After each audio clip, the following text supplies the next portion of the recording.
ሩጫ ባለበት የዓለማችን ክፍል ሁሉ የኢትዮጵያ አትሌቶች አሉ። የኢትዮጵያ አትሌቶች ካሉ ደግሞ ድል አለ። በቻይና፣ በአሜሪካ፣ በስፔን፣ በጃፓን የኢትዮጵያ አትሌቶች በድል ተንበሽብሸዋል። ምስጋና ለፈጣን እግሮች፣ ምስጋና የኢትዮጵያን ሰንደቅ ዓላማ ከፍ አድርገው ለሚያውለበልቡ እጆች አትሌቶቻችን ይሁንና በጦርነት በግጭትና በሌሎች ምክንያቶች ስሟ የሚጎድፈው ኢትዮጵያ በአትሌቶቿ ግን ሁሌም ስሟም ከፍ እንዳለ ዛሬም ድረስ ደርሷል። ሰላም ጤና ይስጥልን። ሁሉ ስፖርቶች ነን። በዓለም ዙሪያ የተሰሙ የአትሌቲክስ ድሎችን እንነግራችኋለን። የኢትዮጵያ አትሌቶች ከግራንድ ስላም ትራክ እስከ ዳይመንድ ሊግ እንዲሁም በተለያዩ ሀገራት በማራቶን በተሳተፉባቸው ውድድሮች በሙሉ ድል ቀንቷቸዋል። እነማን የት አሸነፉ የሚለውን በዝርዝር እንነግራችኋለን። ከዚህ ወጣ ብለን ለባየር ሙኒክ እንኳን ደስ አላችሁ ማለት እንፈልጋለን ብለዋል ዣቪ አሎንሶ። ጨዋታውን ማሸነፍ ይገባናል ያሉት ደግሞ የሰማያዊዎቹ ዋና አሰልጣኝ ኤንዞ ማሬስካ ናቸው። በዝርዝር እናየዋለን። ፓልመር ደግሞ ተማረር ያለው እያለ ነው። በተለይ ማህበራዊ ሚዲያ በማይሆን ሰው ተሞልቷል። እኔንም እያማረሩኝ ነው ሲል በይፋ ተናግሯል። ትናንት የተደረጉ 5 ታላላቅ የሊግ ጨዋታ ውጤቶችን በአጭሩ እንነግራቸዋለን። አጫጭር መረጃዎችን እናያለን። ጣሊያናዊው ባለተሰጥኦ የመሃል ተከላካይ ፒዮትሮ ኮሙዞ እስከ ሰኔ 2030 ድረስ በፊዮረንቲና አዲስ ኮንትራት ሊፈራረም መሆኑ ተሰምቷል። ፍሎሬንቲኖ ፔሬዝ ሪያል ማድሪድ በክረምቱ የዝውውር መስኮት አዲስ የመሃል ተከላካይ መፈረም እንዳለበትም መልእክት አስተላልፏል። አስቶን ቪላ ማርከስ ራሽፎርድን ከማንቸስተር ዩናይትድ በቋሚነት ማስፈረም ይፈልጋሉ የሚል መረጃ እየወጣ ነው። አርዳ ጉለር ሁሌም በሪያል ማድሪድ የረጅም ጊዜ ፕሮጀክት ቁልፍ አካል ተደርጎ ይወሰዳል ሲሉ ሐሳብ አስተያየታቸውን ሰጥተዋል። አርሰናል፣ ቼልሲ፣ ሊቨርፑል፣ ማንቸስተር ሲቲ እና ባርሴሎና የፍላሚንጎን የቀይ መስመር ተከላካይ ዌስሊን በክረምቱ ለማስፈረም እየተፎካከሩ ነው እየተባለ ነው። ከአጫጭር መረጃዎችም ወጣ ብለን አንቶኒ አሁንም በድጋሚ ቡድኑን ስለመታደጉ እናነሳለን። 6 ተከታታይ ጨዋታዎችን መሸነፍ የቻለው የዩናይትድ እና የጉዞን በተመለከተ እናነሳለን። በመጨረሻም በመሃል የሚወጡ ሌሎች ጉዳዮች ካሉ እንነግራችኋለን። ለጥቂት ደቂቃዎች ከኛ ጋር አብራችሁን ቆዩ። ልትነግሩን የምትፈልጉት ነገር ካለ ኮሜንት ቦክስ ላይ ጻፉልን። ምላሻችን ፈጣን ነው። መነሻችንን ከኢትዮጵያ አትሌቲክስ ድል እናድርግ። የኢትዮጵያ አትሌቶች በተለያዩ ሀገራት ያደረጓቸውን ውድድሮች በአስደናቂ ድል ማሸነፍ ችለዋል። በጃፓን ቶኪዮ አንድ የ10 ኪሎ ሜትር ውድድር ተካሂዷል። ስፔድ ሬስ ይባላል። የውድድር በዚህ ውድድር ላይ የ10 ኪሎ ሜትር የጎዳና ውድድር ኢትዮጵያዊ ጀማል ይመር በአስደናቂ ሁኔታ አሸንፏል። የፈጀበትም 27 ደቂቃ ከ10 ሴኮንድ ነው። ኬንያን አትሌቶች በጥብቅ ይዘውት ነበር። በተለይ ከ1 እስከ 4 ባለው ዝርዝር ውስጥ እነሱ ነበር የገቡት። እሱ ጀማል ይመር አንደኛ ነው የወጣው 27:10 በማምጣት ቪክቶር ኪፕሩት ከኬንያ 27:11 እንዲሁም ኪፒት ላጋት ከኬንያ በዛው 27:11 በተመሳሳይ አሞስ ላጋት ደግሞ 27:25 በመግባት ጀማል ይመርን ተከታትለው ገብተዋል። ጀማል ይመር ባይገባ ኖሮ ወርቅ ብርና ነሐሱ ወደ ኬንያ የሚሄድበት እድል ሰፊ ነበር። ይሁንና ጀግናው በአስደናቂ ሁኔታ እንግዲህ የቡድን ስራቸውን ተቋቁሞ ቀድሞ በመውጣት ማሸነፍ ችሏል። ሌላኛው ውድድር ደግሞ የፕራግ ማራቶን ነው። በፕራግ ማራቶን አስደናቂ ፉክክር የታየበት ነው። በዚህም ኬንያውያንን መቋቋም ችለዋል። በተለይ በሴቶች 4 ኬንያውያንን ነው መቋቋም የቻለችው። በግርግጥ ኬንያውያንም ኢትዮጵያውያንም ቁጥራቸው በርከት ያለ ነበር። 4 ኢትዮጵያውያንና እንዲሁም ደግሞ 6 ኬንያውያን ነበር የተገናኙት በዚህ በሴቶች ፕራግ ማራቶን። ብርቱካን ሱራ 2:20:55 በመግባት በአስደናቂ ሁኔታ አንደኛ ስትወጣ፣ ኤቫሊን ቸርቺ ከኬንያ 2:21:24፣ ፓስካል ቸፖጊ 2:22:11 ሶስተኛ፣ ጋልዴስ ቸሪ ከኬንያ 2:22:45 በዛው የኬንያ ቪቫን ሜሊ 2:23:10 በመግባት 4 አትሌቶች ከኬንያ እግር በእግር ቢከታተሏትም ኢትዮጵያዊቷ ብርቱካን ሱራ በአስደናቂ ሁኔታ ያን ውድድር ማሸነፍ ችላለች ማለት ነው። ኢትዮጵያዊቷ ትግስት አባይቸው 2:24:05 ስድስተኛ፣ መሰረት በለጠ 2:25:37ኛ እንዲሁም ትግስት ግርማ 10ኛ በመውጣት ነው ይህንን ውድድር ያጠናቀቁት። ሌላኛው ደግሞ በወንዶች ውድድርም በተመሳሳይ ኢትዮጵያዊ ለሚብርሃኑ በአስደናቂ ሁኔታ ማሸነፍ ችሏል። 2:05:14 ሌላኛው ኬንያዊ ፍሌክስ ኬፖች 2:07:19 በመግባት ሁለተኛ ሲሆን ባልተለመደ ሁኔታ ጃፓናዊ ታሶያ ዮርኮዛ 2:09:10 ገብቷል። ሌላኛው ኢትዮጵያዊ በላይ ሽፈራው 2:09:33 በመግባት አራተኛ ደረጃ ሲወጣ ጋዲስ ሹሜ 2:12:07 8ኛ ለሚዱ ማቻ 2:13:02 10ኛ ደረጃን በመያዝ ያጠናቀቁበትን ውድድር ዓለም አስተናግዷል ማለት ነው። ኢትዮጵያና ኬንያን በሳምንቱ ጥልቅ ፉክክር አድርገው አብዛኞቹ አሸናፊነት በኢትዮጵያ ነው የተጠናቀቀው። የሁለት ሀገራት ትንቅንቅ የሚመስል ሁሉ ነበር።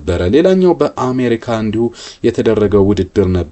በዚህ ውድድር ኢትዮጵያውያን ድል ቀንቷቸዋል። ሙሉጌታ ብርሃኑ ፈይሳ 2:14:31 በመግባት የፒትስበራ ማራቶን ውድድርን ማሸነፍ ችሏል። ሁለተኛው ወጣው ኬንያውያን ሚልተን ሮቲች 2:14:43 ፈጅቶበታል። በሴቶች ደግሞ ጃኔ በርኪሳ ከአሜሪካ 2:36:01 ስታሸንፍ አበሩ መኩሪያ ከኢትዮጵያ 2:37:03 በመግባት በአስደናቂ ሁኔታ ማሸነፍ ችላለች። ቤይሩት ማራቶን ሌላኛው ኢትዮጵያውያን ያሸነፉበት ነው። የዚህን ዝርዝር ወደ ኋላ መለስ ብለን እንነግራችኋለን። ከዛ ውጭ ግን ሌላ ተጠባቂ ውድድር ነበረ። በዚህ ውድድር ሂሩት መሸሻ በረጅም ርቀት ግራንድ ስላም ሁለተኛ ወጣለች። ግራንድ ስላም ውድድር ጠንከር ብሎ እየተካሄደ ያለው ውድድር ነው። በማያሚ በተካሄደው 3000 ሜትር ረጅም ርቀት አትሌት ሂሩት መሸሻ አንደኛ ብትወጣም በአጠቃላይ ውጤት በርግጥ ተበልጣለች። 8 ደቂቃ ከ22 ሴኮንድ አትሌቷ ርቀቱን ለማጠናቀቅ ያስመዘገበች የግል ምርጥ ሰዓቷም ሆኗል። በ5000 ሜትር ሶስተኛ ወጣ የነበረች ሂሩት መሸሻ በአጠቃላይ 18 ነጥብ በማግኘት ከኬንያዊቷ አግነስ ንጌቲች እኩል ነጥብ ብታገኝ ሁለተኛ ደረጃን አግኝታለች። አግነስ ንጌቲች በ5000 ሜትር ያስመዘገበች ፈጣን ሰዓት ከሂሩት በላይ እንድትቀመጥ ማድረጉ ትንሽ የሚያበሳጭ ጉዳይ ነው። በመሆኑም ኬንያዊቷ አትሌት $100,000 አሸናፊ ስትሆን ሂሩት መሸሻ $50,000 ተሸልማለች። አትሌት መዲና ኢሳ ሶስተኛ ደረጃን አግኝታ አጠናቃለች። በ5000 እና በ3000 ሁለተኛ ወጣችው መዲና ኢሳ 16 ነጥብ አግኝታ በአጠቃላይ ሶስተኛ ደረጃንም አግኝታ ያጠናቀቀችበት ነው። በአጠቃላይ ሲታይ ግን ሳምንቱ ለኢትዮጵያ በጣም አስደናቂ ጊዜና ከፍተኛ ውጤት የተመዘገበበት ነው። በዳይመንድ ሊግም የነጽጌ ድጉማን ነበርህ አድርገው በአስደናቂ ሁኔታ ውድድሮችን ያሸንፉበት ነው። እጅግ በርካታ ድሎች አሉ። የሳምንቱ መጨረሻ ውጤቶች ገና በስፋት አልወጡም። ውጤቶቹ ሲወጡ እንደደረሱን ሁሉ ስፖርት እንደተለመደው የኢትዮጵያን የድል ዜናዎች ይዞ ወደ እናንተ ከተፍ ይላል። አሁን ወደ ውጭ ስፖርታዊ መረጃዎች እንሄድ። ዣቪ አሎንሶ ለባየር ሙኒክ እንኳን ደስ አላችሁ ማለት ፈልጋለሁ ብለዋል። የባየር ሊቨርኩሰኑ አሰልጣኝ ዣቪ አሎንሶ ባየር ሙኒክ በዚህ ዓመት ቡንደስሊጋውን ማሸነፍ ይገባዋል ብለዋል። ለባየር ሙኒክ እንኳን ደስ አላችሁ ያሉት ዣቪ አሎንሶ ባየር ሙኒክ በአመቱ ውስጥ ምርጥና ወጥ አቋም አሳይቷል ብለዋል። አክለውም በዚህ ዓመት ባየር ሙኒክ ዋንጫውን ማሸነፍ ይገባቸዋል ሲሉ ነው የገለጹት። የሰማያዊዎቹ ዋና አሰልጣኝ ኢንዞ ማሬስካ ቡድናቸው ሊቨርፑልን በማሸነፍ ወሳኝ 3 ነጥብ መውሰዱን ገልጸዋል። ትልቅ 3 ነጥብ ነው ያሳካን ያሉት ማሬስካ በዚህ ሰዓት ጨዋታውን ማሸነፍ ያስፈልገን ነበር በማለት ተናግረዋል። በተለይ የሊጉን አሸናፊ ማሸነፍ ትልቅ ነገር ነው፣ ቀላል አልነበረም። ጨዋታውን ማሸነፍ ግን ይገባናል ሲሉ ኢንዞ ማሬስካ ተናግረዋል። አሰልጣኙ አያይዘውም ክሪስቶፈር ንኩንኩ በጉዳት ምክንያት እስከ 2 ሳምንት ከሜዳ ሊርቅ እንደሚችል ገልጸዋል። በሌላ ዜና ፓልመር ማህበራዊ ሚዲያ በማይሆን ሰው ተሞልቷል ሲል ምሬቱን ገልጿል። ከ18 ጨዋታዎች በኋላ ወደ ግብ አግቢነቱ የተመለሰው ኮል ፓልመር በማህበራዊ ሚዲያ ለሚቀርቡ ትችቶች ቦታ እንደማይሰጥ ገልጿል። ማህበራዊ ሚዲያው በማይሆኑ ሰዎች ተሞልቷል ያለው ፓልመር እኔ እንዲህ አይነት ነገሮች ቦታ አልሰጥም፣ የሚያሳድርብኝ ተጽዕኖም የለም ብሏል። አንዳንድ ጊዜ ግብ ያለማስቆጠር ችግር በእግር ኳስ ሊገጥም ይችላል ሲል ፓልመር ተናግሯል። አክሎም ዛሬ ግብ በማስቆጠር ደስተኛ ነኝ፣ ነገር ግን አንድ ጎል ነው፣ በግብ አግቢነት መቀጠልና የተሻለ ደረጃ ላይ መድረስ አለብኝ ብሏል። ሰማያዊዎቹ ወሳኝ ድላቸውን አሳክተዋል። በእርግጥም በእንግሊዝ ፕሪሚየር ሊግ 35ኛ ሳምንት መርሃ ግብር ቼልሲ ከሊቨርፑል ጋር ያደረጉትን ጨዋታ 3-1 በሆነ ውጤት ታሸንፈዋል። የሰማያዊዎቹን የማሸነፊያ ግቦች ኢንዞ ፈርናንዴዝ፣ ፓልመርና ኳንሳ በራሱ መረብ ላይ ሲያስቆጥር ለሊቨርፑል ቫን ዳይክ ከመረብ አሳርፈዋል። ኮል ፓልመር ከ18 ጨዋታዎች በኋላ ግብ ማስቆጠር ችሏል። የሊግ ደረጃቸውን ስናይ ሊቨርፑል በ82 ነጥብ አንደኛ ነው። ቼልሲ በ63 ነጥብ አምስተኛ ተቀምጧል። ቀጣይ መርሃ ግብር እሁድ ኒውካስትል ዩናይትድ ከቼልሲ ሊቨርፑል እና አርሰናል ደግሞ ይገናኛሉ። እስኪ በዚህ ውጤት ካነሳና ይቀር የትናንት የተደረጉ 5 ታላላቅ የሊግ ጨዋታ ውጤቶችን እንገራችሁ። በእንግሊዝ ፕሪሚየር ሊግ ብሬንፎርድ 4-3 ማንቸስተር ዩናይትድን ሲያሸንፍ፣ ብራይተን እና ኒውካስትል አቻ ተለያይተዋል።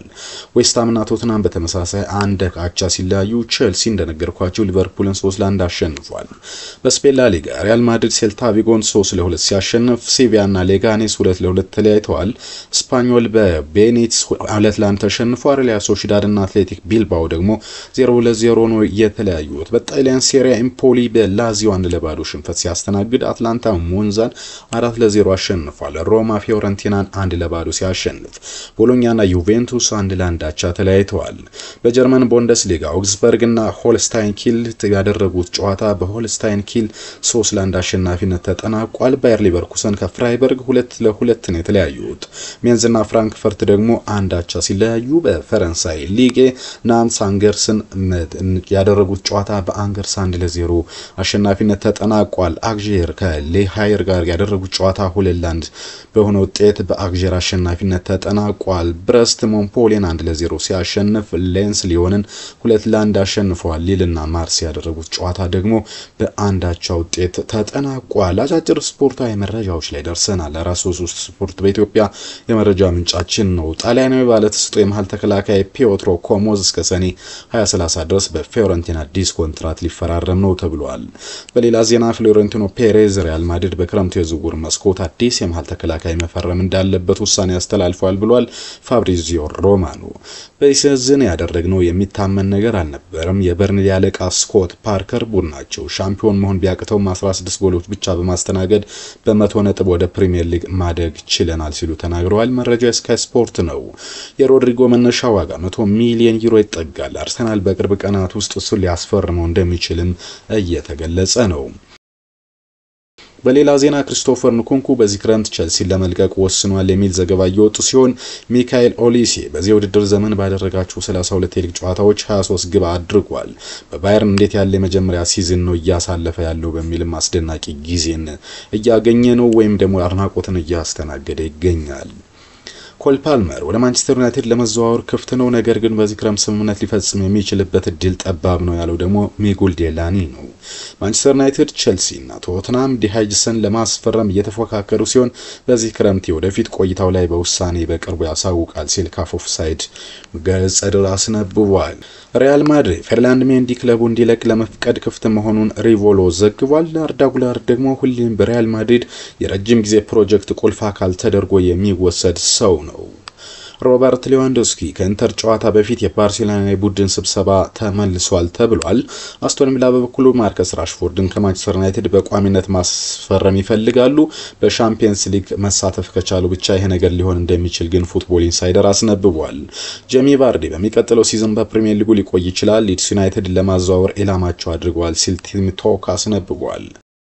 ባየር ሙኒክ ቡንደስሊጋውን ዋንጫ ማሸነፉን ነግረናቸዋል። ለሃሪኬን ኤሪክ ዳየርና ማይክል ኦሊሴ የመጀመሪያ ትልቅ ዋንጫ አሳክተዋል። ቪንሰንት ኮምፓኒ በአሰልጣኝነት የመጀመሪያውን ዋንጫ አሸንፏል ብሏል ቢቢሲ ስፖርት። በሌላ ዜና አርሰናል፣ ቼልሲ፣ ሊቨርፑል፣ ማንቸስተር ሲቲ እና ባርሴሎና የፍላሚንጎን የቀኝ መስመር ተከላካይ ዌስሊን በክረምቱ ለማስፈረም እየተፎካከሩ ነው። ከወደ ሌላ ዜና ወጣን በል አንቶኒ አሁንም ቡድኑን ታድጓል።